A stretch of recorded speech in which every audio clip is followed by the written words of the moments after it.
In June this year, a father-son duo died in police custody. The case shook India.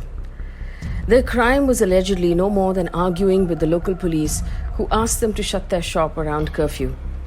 Citizens who read about the case asked what could have possibly driven the police to beat two innocent men to death in the course of just one night. The answer runs very deep. For decades, India has absorbed case after case of police brutality, torture, and extrajudicial killings. Every year, there are cases of Indians that are killed in what activists call fake encounters. And conversations around police brutality during the lockdown, coupled with the shocking details of the Vikas Dubey encounter in Uttar Pradesh and the encounter of the 4 rape accused in Hyderabad earlier this year, point to one thing. The average Indian citizen is losing faith in the police and the justice system. There's a failing confidence in the police's ability to prevent crime, and an increasing sense of nervousness and fear when having to interact with men in uniform. The Sushant Singh Rajput case has been heavily politicized, and irrespective of which side of the story you believe that either the Mumbai police or the CBI is politically motivated and corrupt. That doesn't leave our cops covered in glory. But where are the solutions for us as citizens? Are we to live with things the way they are? Former super cop Julio Ribiero has tackled the underworld in Mumbai and the Khalistani terror in Punjab. And he served as Mumbai Police Commissioner, DGP Gujarat, DGP Punjab. And he believes the solution lies in breaking the link between politicians and the police. He's been pushing for police reforms for at least 4 decades, when in uniform and then as a retired advisor. This is his solution.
Not started.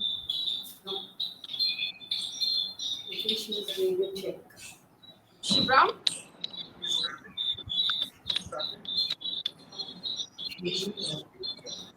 All right, we seem to be live on YouTube. We're just checking the sound on a couple of things. I'm very happy to bring to you this wonderful show. It's a new show that we're doing called Police Dialogues.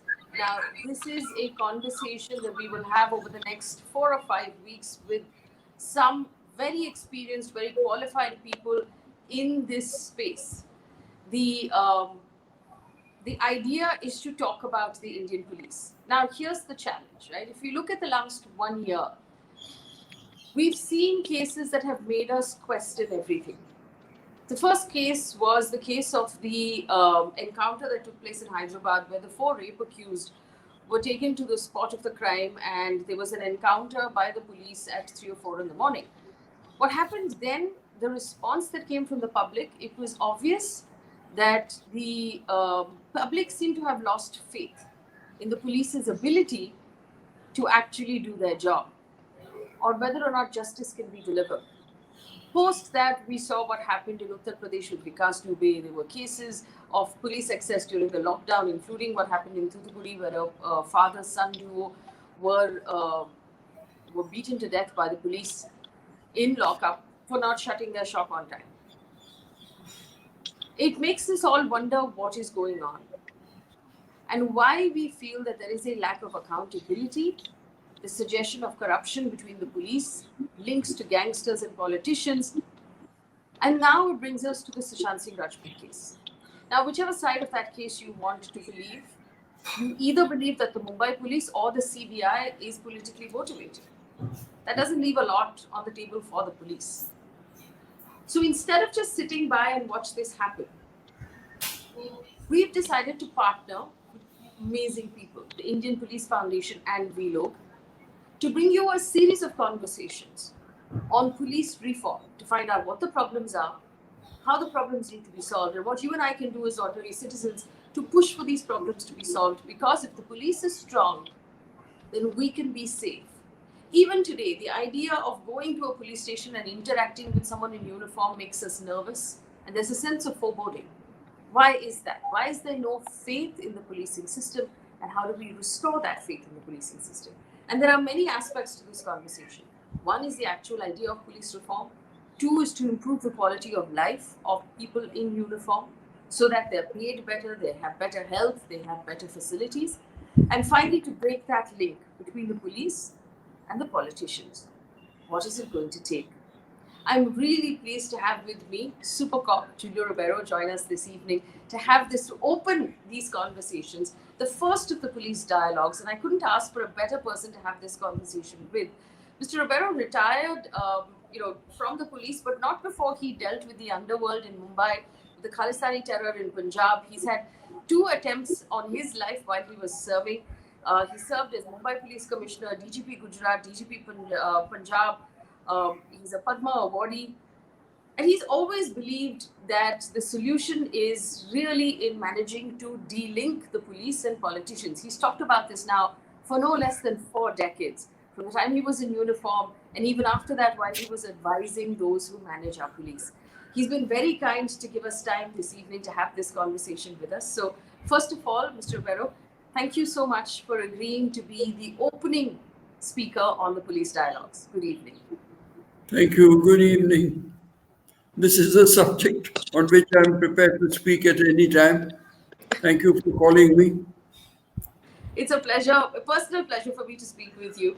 Out of curiosity, though, I do want to know, do you believe things are worse, in terms of the link between police and politicians or the influence of politics on police? Are things worse today than when you were in uniform? Most certainly, it's much worse.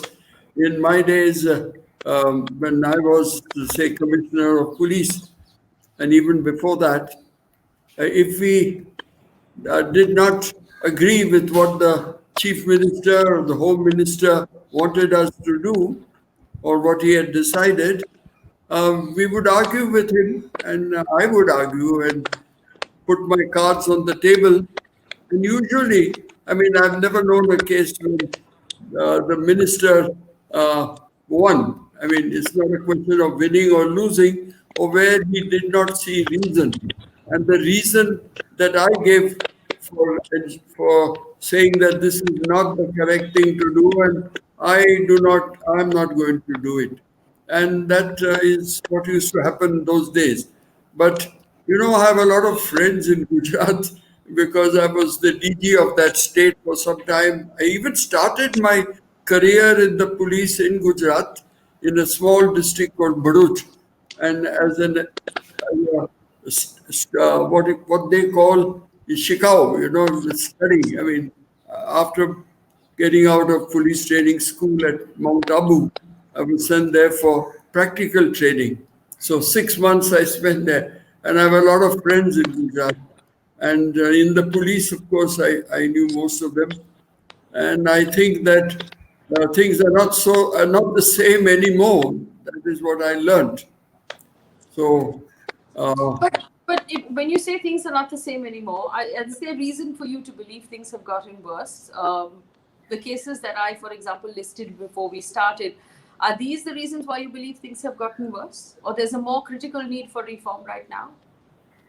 No, basically, I think that this need for reforms even goes back to long time ago when the police commission was sitting, and it was headed by old ICS officer, very well respected, and it unanimously decided that the police is slowly becoming politicized because the power of transfers and appointments is with the party in power, and they do not often use that power with the public in mind. They do it with the party in mind or with their own interests. And that is a very dangerous thing. And that is why the commission recommended that there should be a different method of appointing the chief of police in each state and the commissioners of police in big cities, because then that DGP or the commissioner would not have to look behind his back to see what the politician wanted. He would have a clear mandate of 2 years, and he could not be removed from that place unless certain things happened. And he made it clear that he was not the person to occupy that post. But even that, there was a big procedure set down for removing him. So this never happened. No party, not even those who are not in power, wanted this to happen because they all want to control the police. And in our country, this is now the in thing that the politicians tell you what to do and what not to do. You have the law, and you are supposed to implement the law. You have a constitution, you are supposed to obey that constitution. But when it comes to their interests, I mean, they'll tell you do this and do that, shut your eyes to this and shut your eyes to that.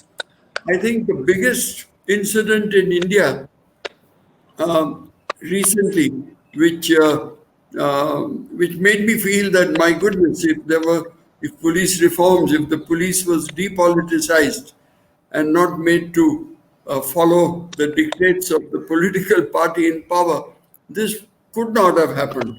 And that is the Delhi riots, more than that, the Gujarat riots of 2002, where there's evidence to show that a politician, I mean a minister from the ruling party, sat in the DGP's control room. Another one sat in the police commissioner's control room. I mean, how could that happen? So I asked the DGP of that time, because after 15 days, within 15 days, I went to Ahmedabad to see why this had happened, why had the police failed. And they told me, sir, it's not like in your days where you could enforce the law. It's not like that anymore. I said, how could that be? I mean, you are supposed to, you've taken an oath. But he said, those days are gone. And the minister in each control room telling the police what to do and what not to do, I mean, it's ridiculous. So I would not have agreed to that part of it, at least. The rest is, of course, history, how the people were killed mercilessly. And that could never happen, as the Prime Minister also mentioned, that this is not acceptable. And yet it was accepted. And things like that are now not of that scale, I agree, but it could happen again unless the police is depoliticized. And it doesn't have to depend on the politicians in power for their own seat. And this you had, Mr. Ribiero, you had in a recent letter that you wrote to all IPS officers, you wrote an open letter, and you asked that they do something before, if they don't want India to become a police state. Yeah. Do you believe that that's the risk right now that we're facing, that India might become a police state? Would you explain to our audience what you meant by that? Well, in a police state, the police do whatever they want and they get off with it. Now, you have seen this case of those four boys who were killed in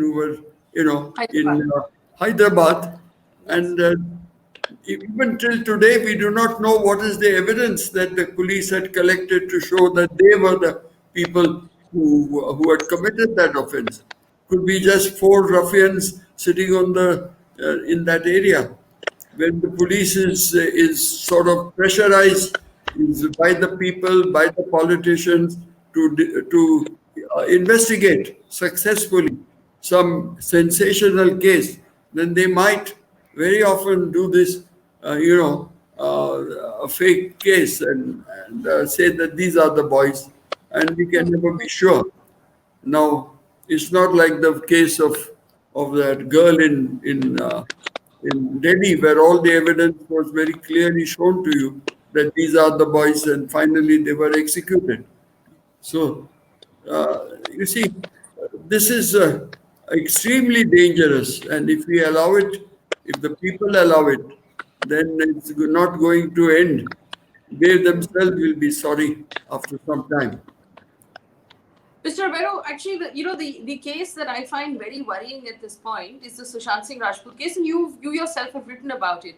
The problem is that people believe that either the Mumbai police is being run by the state government, the Bihar police is being run by that state government, the CBI is being run by the central government. It's almost as if these organizations or these agencies have now become puppets in the hands of their respective politicians. Do you also see it that way?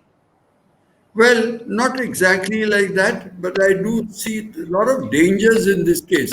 First of all, there was a suicide that took place in Mumbai. That it was a suicide and not a murder could be seen by the fact that the body of the actor was there splendidly alone in his own bedroom, and a locksmith had to be called to break open that lock in front of so many people. And how can you? There was nobody else there who could have done that, and then locked the door from inside. So there was no doubt that it is a suicide. And I think even CBI and the Bihar police also have taken that into consideration and said that, look, this girl is responsible for the suicide. Now, when you say that somebody else is responsible for the suicide, I think you have to show that that person has done something positive to say that you have to commit suicide, instigate the person to commit suicide. Well, that is a difficult proposition to prove. But what I fear in this case is that the Bihar police, in order to, for reasons that they themselves must know, of course, they were pressed by the politician to register an offense in Bihar. Now, I mean, there's nothing that basically in law stops them from registering an offense, but they can't investigate the same facts as the police in the jurisdiction in which the death took place. That is the police station. So another police station in Mumbai could also not take up this investigation unless it was given to the CID or to the CBI. Now, nothing of that sort took place, and they were carrying on the investigation. But in this particular case, they are making new law, new procedures. You are registering an offense there, and you come to Bombay to investigate it. I mean, this would cause chaos all over the country. Every state would now think of registering offenses in there when they find that it gives them publicity, or that there is some political battle to be won by doing such a thing. But see the effect on the police forces. They'll have people from all over. I don't know how others also didn't get this idea and decide to invest, to register an offense and come here. They get a good trip to Mumbai though it is in the lockdown period, and also they get a lot of publicity because everybody seems to be wanting to know why he committed suicide and who had harmed him and who had done this and that. And these cases which are being taken up as what is abetment to suicide. They are very. I think the Supreme Court should lay down the law on this, because very often people, young people who have these romances, and after that it goes awry, And then immediately, if one person commits suicide, then the other person is immediately arrested. In fact, a week ago, I read something like that. The names were not given because they were not important, but these are things that happen every day. And I don't think that this is the intent of that law on abetment to commit suicide. Otherwise, nobody will fall in love anymore, and then you would. I don't know what is going to happen if that happens. Yeah. Mr. Ribiero, if we talk about, and you've repeatedly said that the silver bullet solution for police reform is to split the connection, or to remove the connection between politics and police. Is that purely in appointments and transfers and promotions? Would that be the right way to do it? You see, that is the myth, the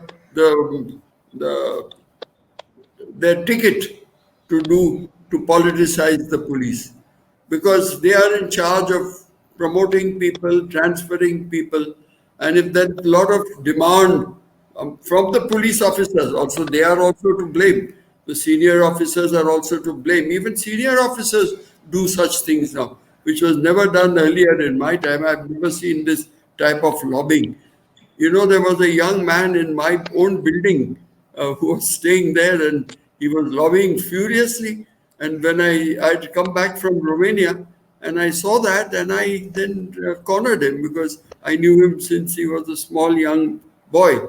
And I said, "Why are you doing this? You're selling your soul. Once you lobby and you get appointed by your patrons, then you have to repay, and they will demand all sort of things from you, and you will not be able to refuse. How are you going? And then the people will suffer."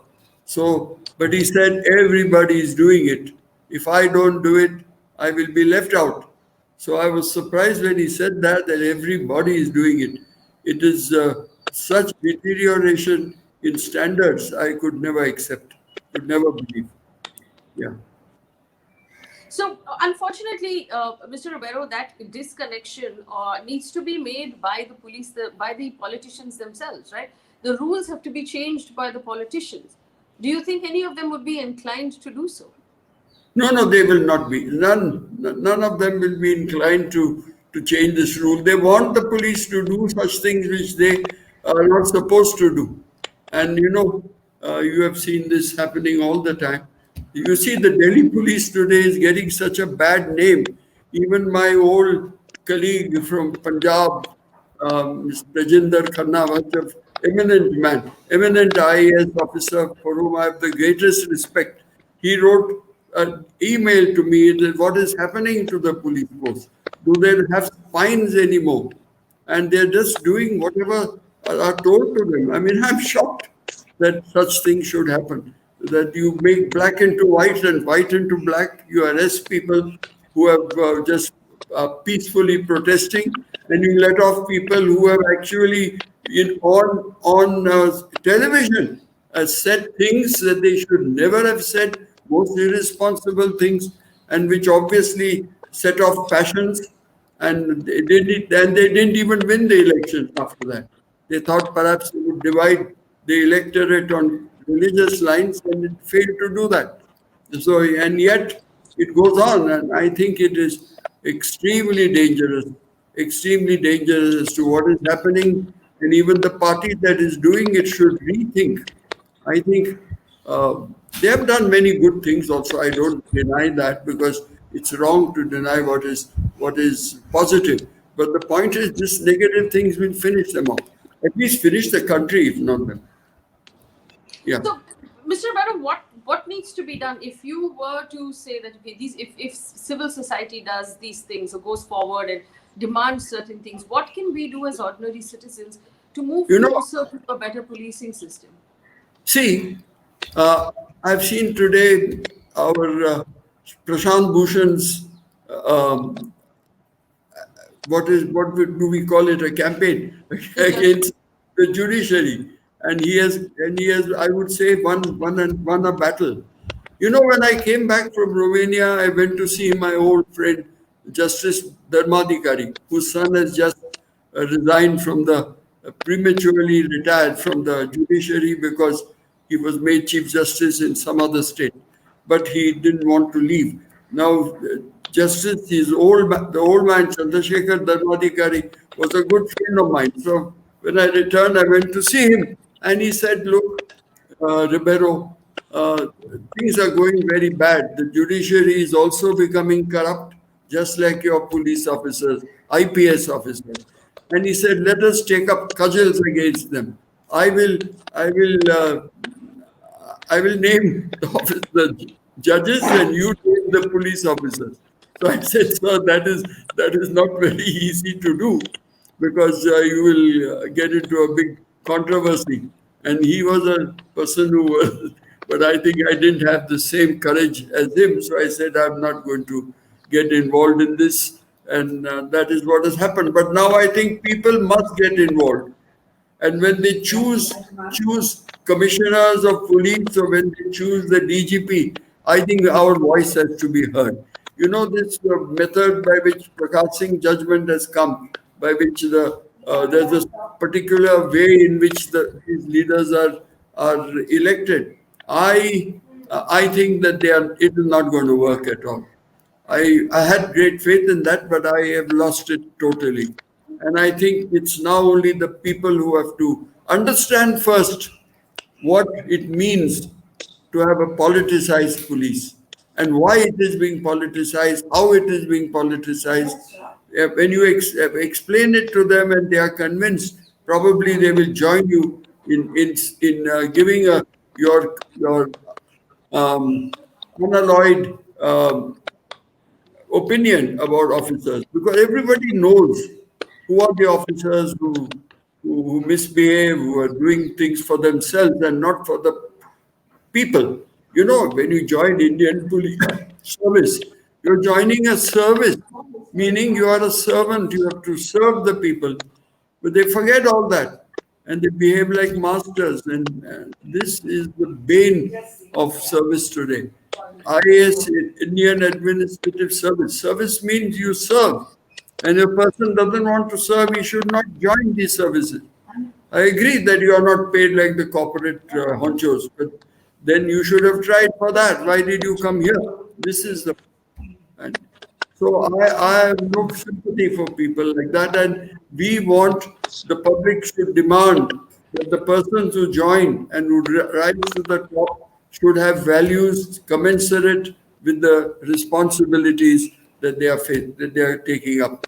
But there are people who are being appointed just because they are going to do what the political party in power wants, which is very dangerous. Yeah. Yeah. But we have comments coming in. Ashit Khan says, totally agree with Julio Ribiero's views that politicians and police must be separate. Joydeep Biswas says, my favorite super cop, an upright, honest officer and a gentleman. It's lovely to hear him speak. So a lot of people appreciating your points of view, Mr. Ribiero. If you looked at the Uttar Pradesh police and stories that are coming out of Uttar Pradesh, the one that hit the headlines the most was the case of Vikas Dubey, the gangster who was instrumental in the gunning down of many police officers, and then was in an encounter himself, was killed in an encounter where the police's story seemed really suspect. Now, I just want to ask you about this because you said we have to explain to our audience why a politicized police is dangerous. A lot of people turned around again and said that he's a gangster. Why are you defending him? It's right that he should die, including some members of his family. Why is it dangerous when the police becomes trigger happy in that fashion? You know, first of all, they should ask, how is it that he became such a big gangster in the first place without the help of the police? Because the police gives him help because of corruption. And besides, and the politicians give it not only because he provides money, but also provides muscle. He has all these musclemen who could help them during election. So why are these two, the police and the politicians, helped him to come to that position? That is the first question they should have asked. Because the very fact that he had the guts to gun down 8 or 9 policemen, I mean, shows that things had gone totally out of control.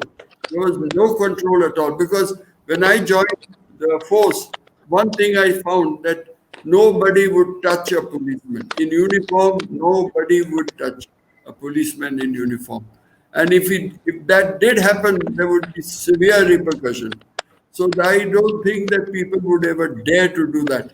And how did that very strong CM of who had gunned down, so who had decided to use this shortcut to settle the criminal problem in UP?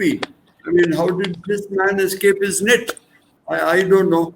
That is something that needs to be studied. But once it happened, then he had no alternative because he would have lost a lot of ground if he had allowed that not to reply that they gave. It was just expected, and I knew at once that that was the end of the matter. And I'm sure that even Vikas Dubey must have known that, but yet uh, it happened. And I think that uh, the usual story, and nobody believes that story. So they have lost both ways. In allowing the man to come up, probably he was helping in the elections. This is what I suspect, because that is the normal reason why these big gangsters are allowed. Mr. Ribiero, I want to understand what your review is right now of the CBI as well. And I want to remind our viewers that the problem with the CBI has been pointed out by the Supreme Court under the previous UPA, Congress-led UPA government as well, where the Supreme Court called the CBI a caged parrot that was doing whatever the government asked it to do.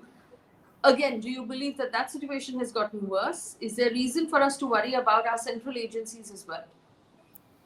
You know, it's a very sad day that the CBI also has become involved in politics. I mean, not in politics as such, but they are also being asked to do things which they are not supposed to do. They were a very, very, a top class investigative agency.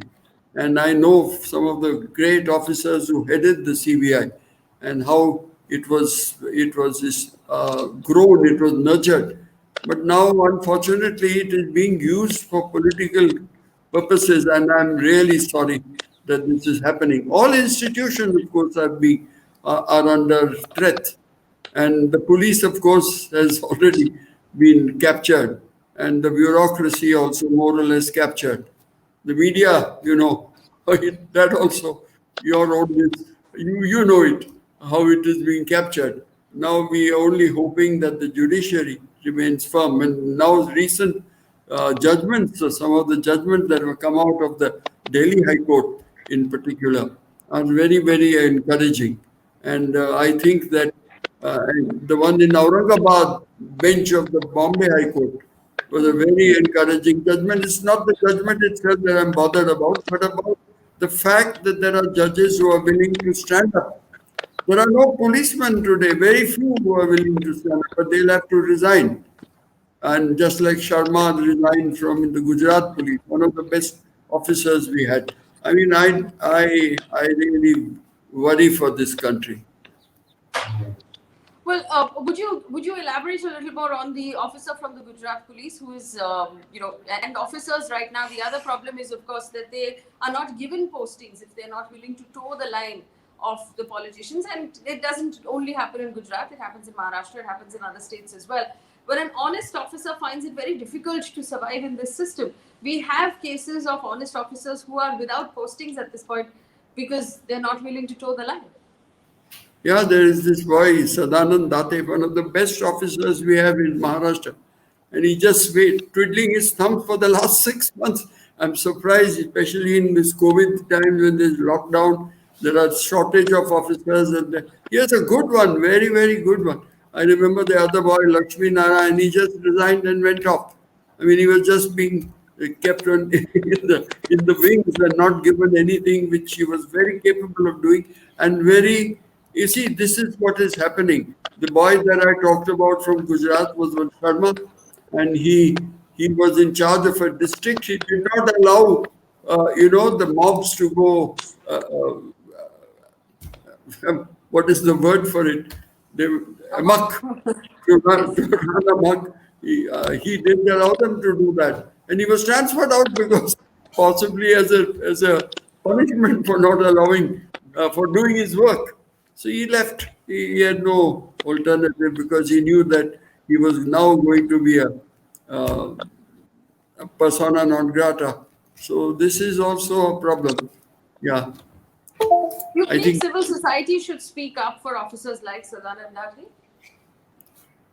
there are. I'm sure people get their, but people normally don't want to get involved in these matters. That is, I find that in general that somebody will have to tell them that look, this is our future. If we don't get involved, we will be at the um, at the deep end.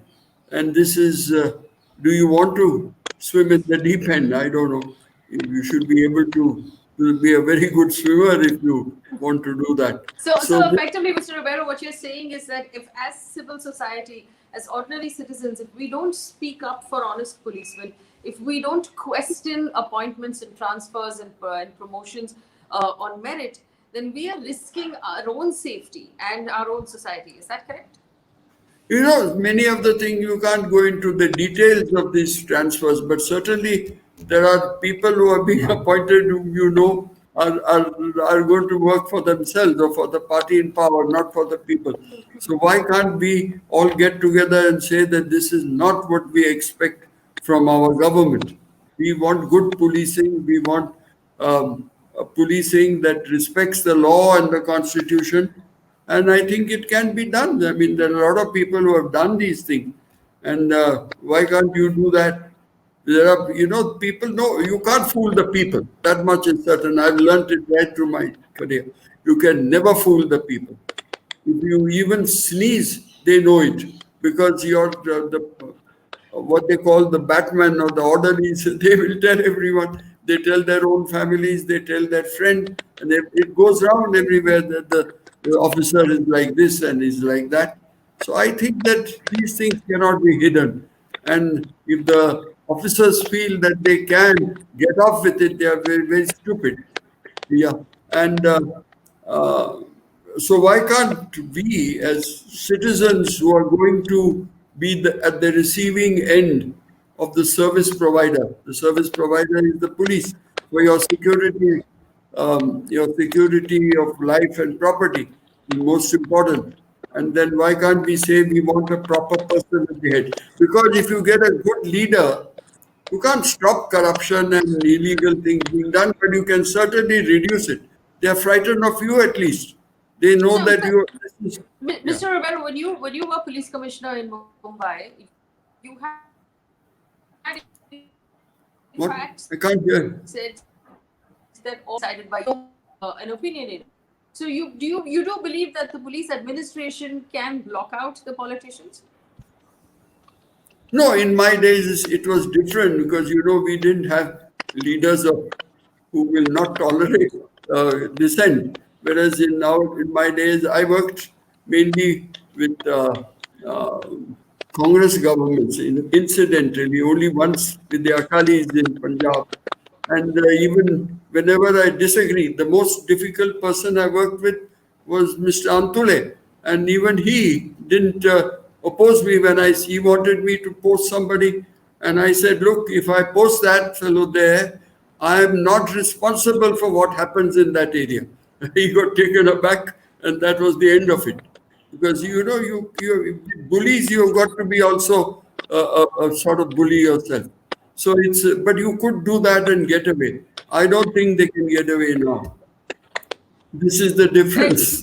This is the difference that you. Yeah. So even the police administration, in your opinion, then the commissioners, the DGPs are helpless because they won't be able to really stand up to the politicians in this environment.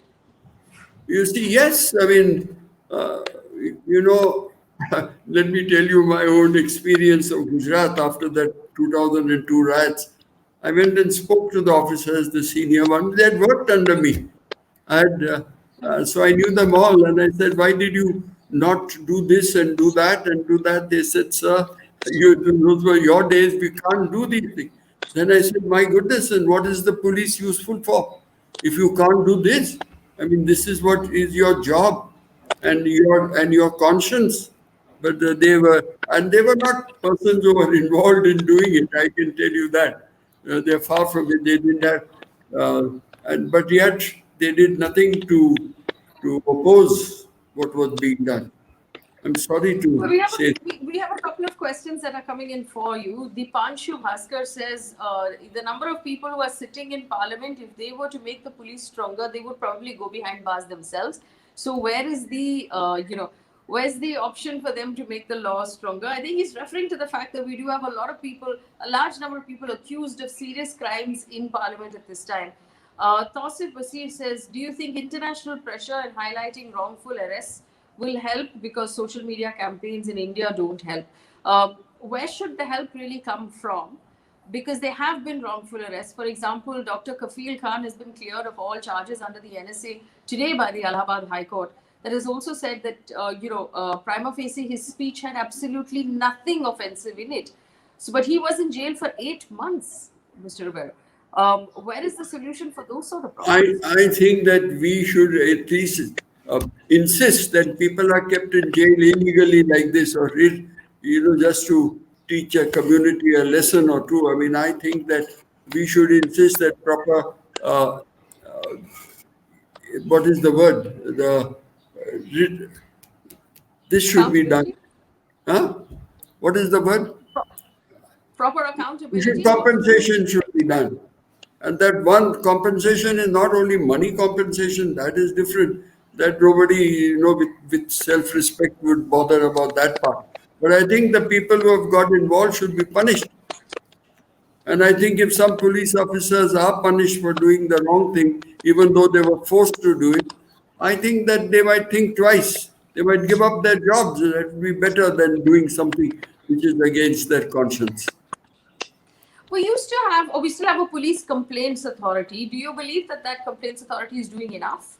There is supposed to be a retired judge and a current serving police officer, IPS, on that complaints authority to hear ordinary citizens' grievances against the police. Is that actually a system that's working? I'll tell you my own experience of the police complaints authority in Mumbai, in Maharashtra. They appoint whoever they think they owe some favor to, and they appointed a judge of the High Court, which, according to that rules, this be judge of the High Court. He never came for any case to any hearing. I don't know in the beginning, but the 3 months that my interns, we run an internship program in our NGO, the Public Concern for Governance Trust, PCGT, and we have these interns. So we sent 3 batches of interns to watch the proceedings in this three successive batches, and they said that they never saw the judge even once, and only the IPS officer who was appointed on that, he ran the whole show himself. There was a third member who just kept his head down, never raised it. They didn't even see his face properly. And so this was the position. And there was, the actual mandate of this police complaints authority to take up really important cases of police deaths in custody, for instance. Nothing of that sort was ever done. It was only small cases which could have been handled by the DGP, or you also make the chief of police or the people who normally are supposed to maintain discipline, you make them redundant. What is the point of making them redundant? And if you think that they are not doing their job properly, then make them do it properly. And if they don't do it properly, show them the door. Because even according to the police reforms committee's recommendation, the reform that they recommended, they said you can get rid of a person who's ineffective or corrupt, but they laid down a certain procedure which had to be adopted, and I'm sure that procedure would have worked. But making a police complaints authority, spending so much of government money and not showing even one case. This complaints authority here in Maharashtra was supposed to give a report every year to the assembly. Never did they give a report. They had nothing to report. They just took their salaries and I don't know what else. So it's a very, very sad way that we are running our administration. Yeah. Mr. Ribiero, there's also the question of police vacancies. The fact that, in spite of that we have lakhs and lakhs of young people show up for the entrances, that we still have vacancies within the police forces across the country. Those vacancies are not filled. And as a result, those who are working are under tremendous pressure because they work 12, 15-hour shifts and they have really bad health conditions. Why is it that our governments don't fill all vacancies within the police? I think, in normal times, they feel that they can get off with that because they probably save some of the money that has been sanctioned. But see, during this lockdown period, these policemen were on the road for 20, for I think some of them were there for 24 hours. Then, of course, they gave them uh, another 24 or 12 hours or something off. They were overworked, there is no doubt. Plus, they never saw their families, they never had a proper meal. I mean, this is the way you work a police force. I think it is bound to I don't know what will happen. I don't know. I should say what will happen. I just hope for the best. You can say that. So they have kept those vacancies, and even the men on duty, you give them all sorts of funny duties like this man is under threat. He wants protection. No, they should make their own arrangements for protection. They can get private protection. The only the government ministers, etc. If if it is required, but usually it is according to the post they hold. A man becomes home minister, he gets a couple of more vehicles and things like that. I mean, it's so ridiculous, and the whole system of security is all warped. They just do it for status, and the policemen like to go to somebody who is got influence to give them the next posting. That is how it is working here. So I think a lot of policemen are just wasted on jobs that they should, and those are the younger people because they are the ones who want the postings, etc. So we have to look into this, and there were some two webinars recently on this subject. I participated in both, and I'm going to write about them. Mr. Ribiero, do you also believe that at the end of the day, there has to be clarity in how these police officers are appointed? I mean, in the sense that when the postings are done, when the transfers are done, should there be some clarity to citizens saying these are the merits, these are the reasons, or is that at the discretion of those in administration? You see, this is what we had said that there should be a committee of the most senior officers, 3 or 4 of them, who would, just like your collegium in the Supreme Court. That is how we would do these postings. And it is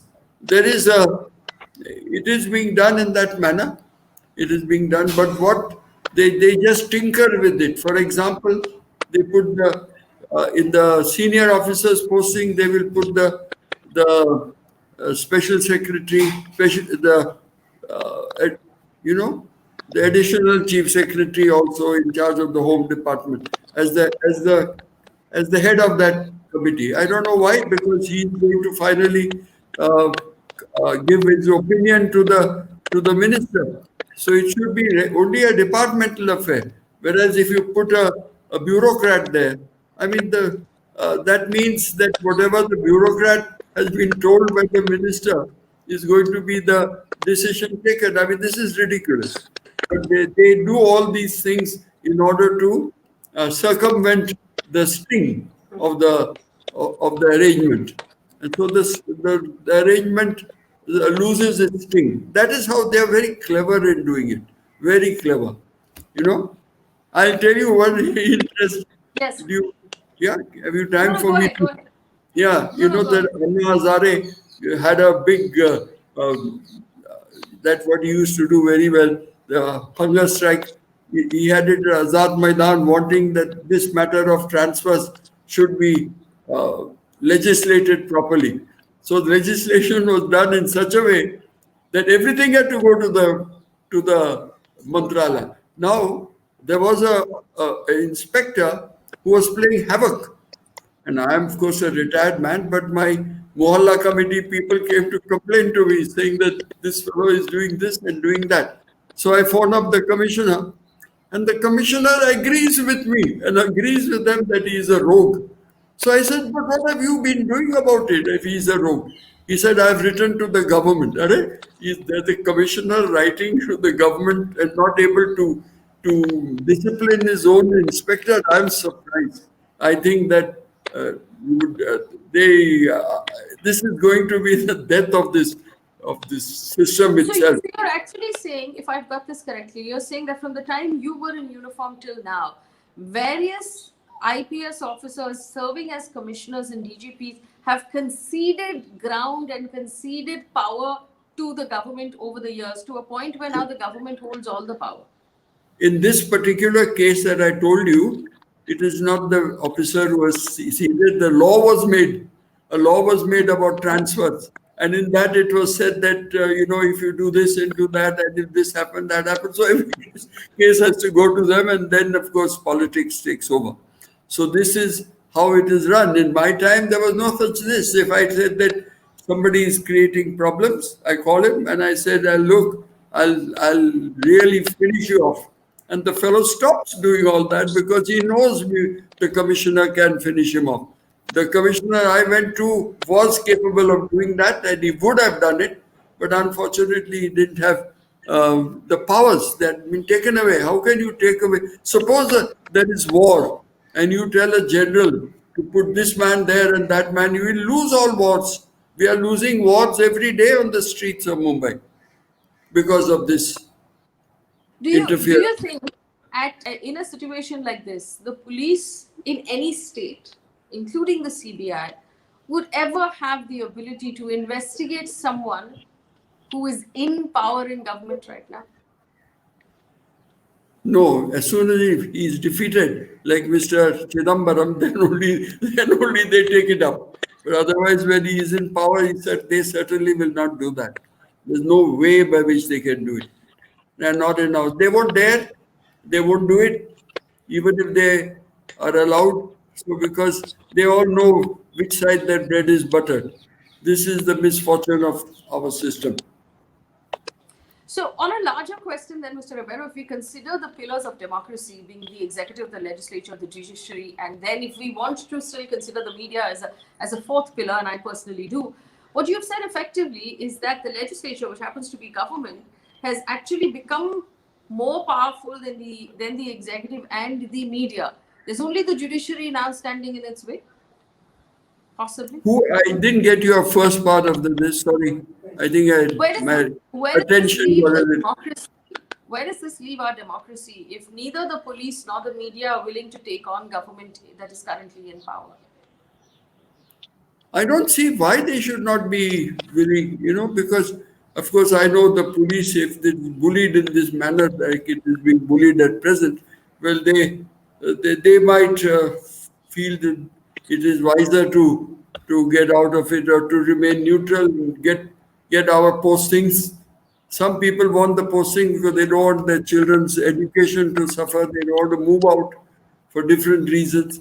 Some do it because they find that there is more money in this. That also is there. This is that unfortunate thing that is happening today. It was not there in our times, I can tell you that. Nobody ever thought about such things. But today it's unfortunately, you ask people, they will tell you. People understand, people know. They'll tell you about different officers. And the people who know everything about them are those who work under them. The subordinate staff knows everything about them. You can't hide it from them. Impossible. Yeah. Do you believe that there was also one suggestion that there be investigations into police conduct, police excess, custodial deaths, and extrajudicial killings? Is there enough investigation happening into the conduct of the police? See, if in these fake encounters, for instance, I think there is a lot of support from the public, general public, particularly the haves. They uh, support this. They want them to eliminate the criminals by shortcuts because the cases in court take ages to resolve. And as regards punishments for say, uh, brutality, etc., those are usually papered over even by officers at the top because they know that number one, they haven't done it for themselves. Now, for example, the one in Tamil Nadu, those officers took umbrage that these chaps gave them a piece of their mind. How dare they do that to the police? I'm surprised.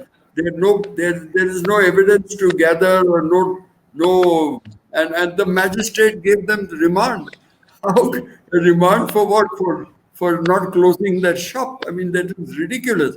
And that should be start. If the inquiry should start there, but certainly when it comes to the becomes a public case like this one, the one in Tamil Nadu, I think they won't get off. They won't get off because then the public should make a noise. They should say where they stand on a thing like that. And this was so blatant that they.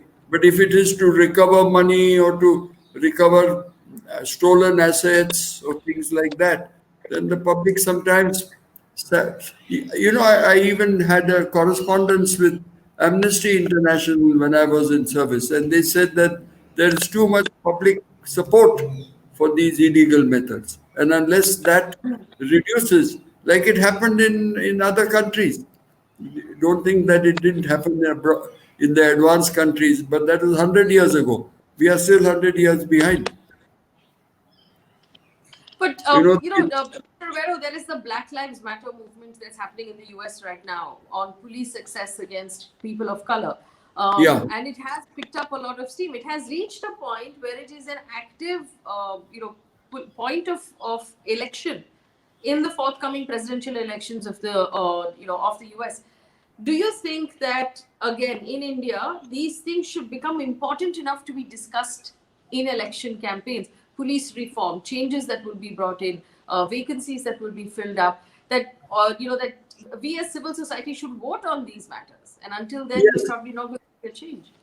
We should, but number one, it doesn't affect the poorer sections who are the major voters, major part of the electorate. They are not bothered about this. But the middle classes, the ones who have something to lose financially, they are the ones who support all this. So they are not going to go and make a noise. So unless people come in a huge, like they've come in this Tamil Nadu case, like that, if people come, I'm quite sure that they will have to rethink on their strategies. Now, for example, uh, that Dubey, what is his first Yes, name? Vikas Dubey. Vikas Dubey. Yes. Mr. What is it? Yogi Adityanath knows that if he had not allowed this to happen or told that it must happen, he would lose out. Now he has got back the fact that the policemen were killed, etc. That would have brought his support down. And whereas by doing this, his support has gone up because people in Uttar Pradesh think that these criminals should be knocked out.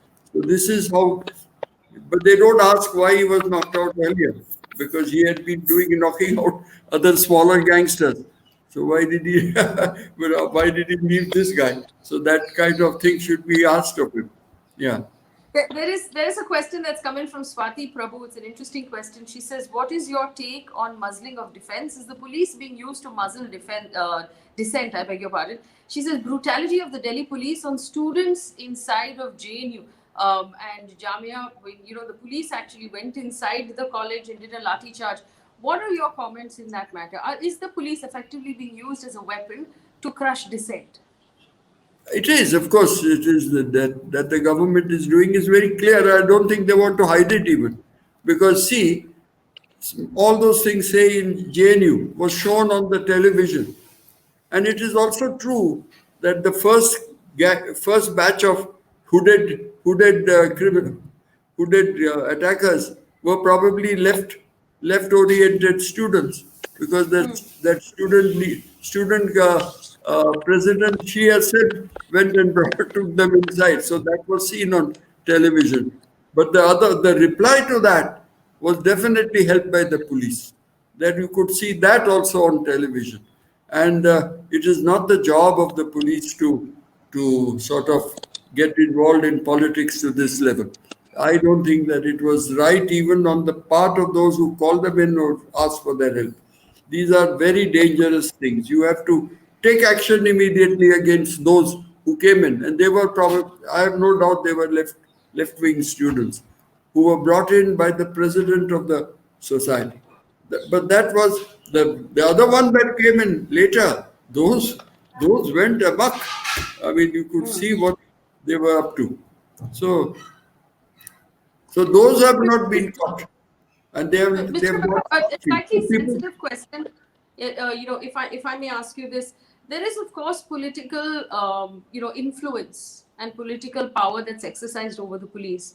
But the police is also required, when they put on their uniforms, to not have a bias against any community, not have a bias against any caste, not perhaps carry their own biases into their jobs. How difficult is it for that See, to happen in reality? in my experience, I know that if the man at the top gives orders, they are carried out. See, there were communal riots in 1984 in Mumbai when I was the commissioner. And then we sat with the chief minister and said that the only way, because they were demanding the army. I said, what is the army going to do? Finally, we had to give in and call in the army, but I think it was not necessary. What was necessary was to see who are behind this on both sides and put them by. And here the Shiv Sena's, these goons, what they have, what they call the Shaka Pramukhs. They are the kapos.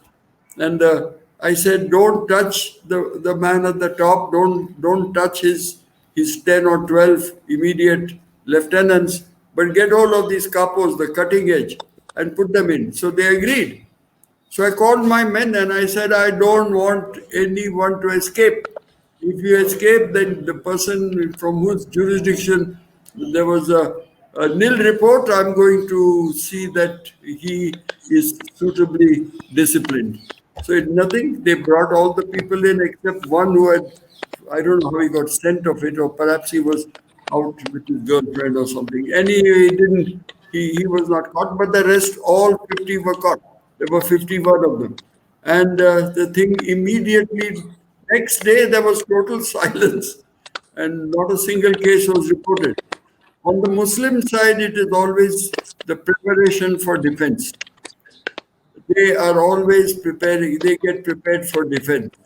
And the persons who are helping them are the gangsters, the big gangsters, Karim Lala and those Syed, that man from the docks. Now I'm getting old, forget names, though these were common names in those days. Yeah. So I said they were they were all locked up and the matter ended. And then, incidentally, very funny, the chief minister got pressures from both sides, from Bal Thackeray on one side and from the Congress leaders from UP, mind you, coming all the way flying on behalf of those gangsters, of the Muslim gangsters. And he had such a big problem. Every day he used to phone me to let them off. And every day I would say, not now, sir, not now, sir. And then fortunately we had Ram Pradhan, who recently died. He was the chief secretary here. And then he's the one who backed me up. So we managed to stop that release for about 12 days, which was a huge amount of time considering the pressures put on Vasant Dada Patil. Yeah. I have a question from you from Vrishali, which she wants your opinion on the matter of IPS officer Sanjeev Bhatt from Gujarat, who is in jail right now for a custodial death. She wants to know You if know, you are there. familiar with that. Yes. Well, I only know that there are so many cases registered of deaths in police custody. This was one such case. It was registered years ago when he was a young officer, had just joined from police training school at where was it, Hyderabad, and he had come to the state. And at that time, he must have been very enthusiastic, and I don't know. But still, they pulled out that case, and there are so many others. There are many other cases like that. But if you are not on their side, you have had it. So this is what has happened. This didn't happen in the old days, and I didn't know of any such case where they took recourse to revenge in this manner, pull out an old case and get him convicted. So this is unfortunate, but I wouldn't know about the details of that case, and I also admit that I didn't take much interest because the feedback about Mr. Butt uh, was not too acceptable to me. Yeah, Okay. yeah. There is also another question of if you believe that in city police systems at least, bandobast and investigation should be separated into two separate teams, and it's not the same team of 100%. people. But, okay. 100%. This could easily be accepted by the government, and I think it has, but it doesn't put you don't put it in practice because when you have investigation, most other advanced countries you have regular differentiation. For example, in UK, the person is not known as a police constable but detective constable, detective sergeant, detective inspector. That is how they are known. They are called. And whereas here, they are transferred from this branch to that branch. And I think that there are some people who have got a flair for investigation. I knew IPS officers who had that flair. One officer, one batch junior to me, Ramakant Kulkarni, was a great investigator. So was Rakesh Maria. They are fond of investigation. So you should keep them only for investigation. And down below, right up to constables, you have got people who have a flair for investigation, fair for getting informers. So these are a separate branch altogether, and we should ensure that the investigations are done fairly, justly, correctly, no interference, no pressures to be employed because the man is not guilty.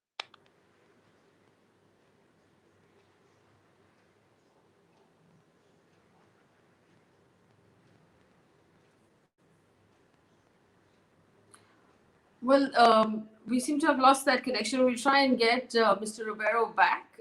But he was just talking about how, as a civil society, we should be more active. We should demand better justice. We should demand better action from our police.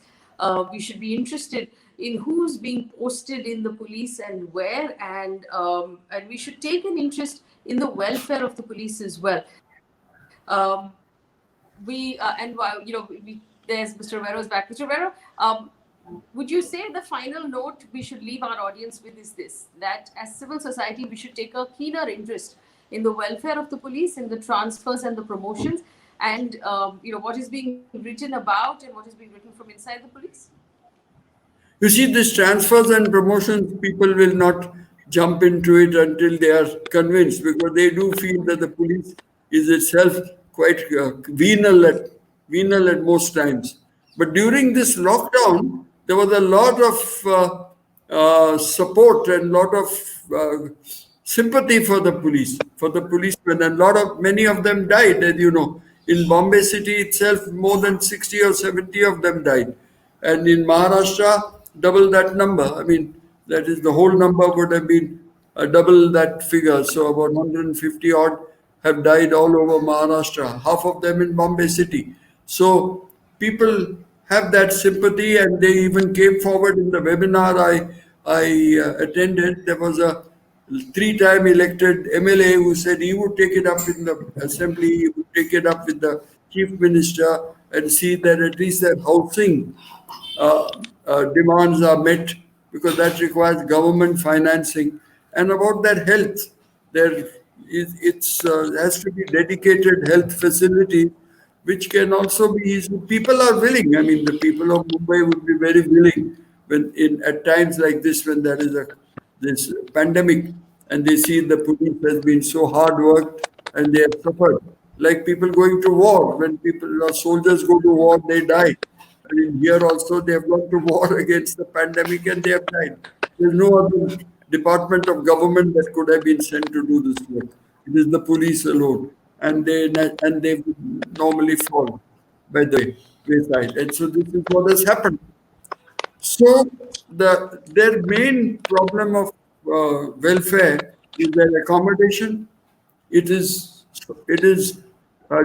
despicable at the moment. If you come and see their staying quarters, they are made in British times or pre-British times, and we have all this Yes. muck in which they live. Most people don't have quarters, so they live in the slums. So that is another problem. So we have to tackle that. That can be done only by the government. The government usually has limited funds and they distribute it in their own way. So this Right. is Yes. But Mr. Ribiero, thank you so much for speaking with me this evening and being part of Police Dialogues, our first conversation. As civil society, of course, it's the least we can do is look around and demand that the government allot better housing, better facilities, better healthcare facilities to the police, take a keener interest in stories about the police, about their welfare, about their promotions and transfers to the best we can, and push somehow for it to be part of election mandate as well. So we're holding our politicians accountable for what happens with our police. Julio Ribiero, they're talking about why police reform right now is extremely critical. We will be back every week at 5 o'clock on Tuesday evening to talk to other members retired from the police force who understand various aspects of what's going wrong with the police force, how those changes can be brought in, and what those changes are. So I do hope that you will join us every week, because at the end of the day, we have two choices. We can sit back and complain that things aren't going our way, or we can do something about it. These conversations are about finding out what it is exactly that you and I can do. Thank you for watching Police Dialogues. thank you. Done.